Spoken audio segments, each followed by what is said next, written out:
Bible says that he swore in the presence of the men that were in the court. He said, I will give you what you request, up to half the kingdom.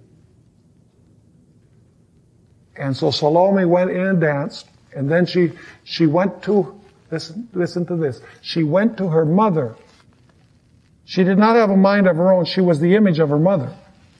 She went to her mother, this adulterous woman that John the Baptist landed in jail because he was denouncing this fornication. In Revelation, is there a message against the fornication of Babylon at the end of time? Absolutely. You see, this literal story illustrates great spiritual and religious principles at the end of time, worldwide global movements at the end of time. And so she goes to her mother and says, Mother, what should I ask for? And her mother says, the head of John the Baptist. Let me ask you, was she just like her mother? She was just like her mother. You say, how do we know that? You know, what would a normal daughter have done if her mother had said, I want the head of Pastor Bor? Mother! I hope that would be the case. Mother! How is it that you asked for the head of Pastor Bor? No, that can't be. You know what she said? Okay. Was she just like her mother? She was identical. She was an image of her mother. And so she goes to the king. She says, I want on a platter the head of John the Baptist. And now the king saw that he had been deceived. But it was too late.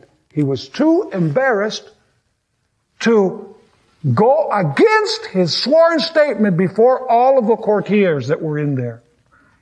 And so he did what Pilate did. He washed his hands. The Bible says that the henchmen went into the prison and beheaded John the Baptist. And the interesting thing is the way that this story ends, folks. If you read this story, by the way, is in Mark chapter 6, beginning with verse 14, all the way through verse 28.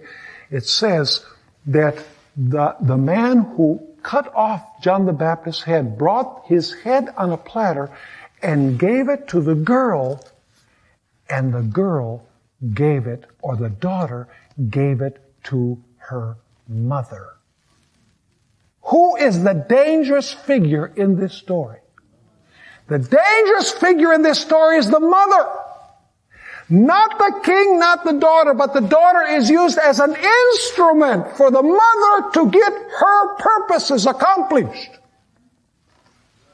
Let me ask you, does the harlot of Revelation 17 have daughters? She's called the mother of harlots and the fornications of the earth. Are her daughters going to do her bidding? They were born from her in the 16th century.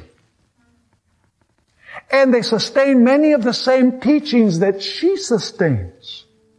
And eventually they will join church and state as she joined church and state.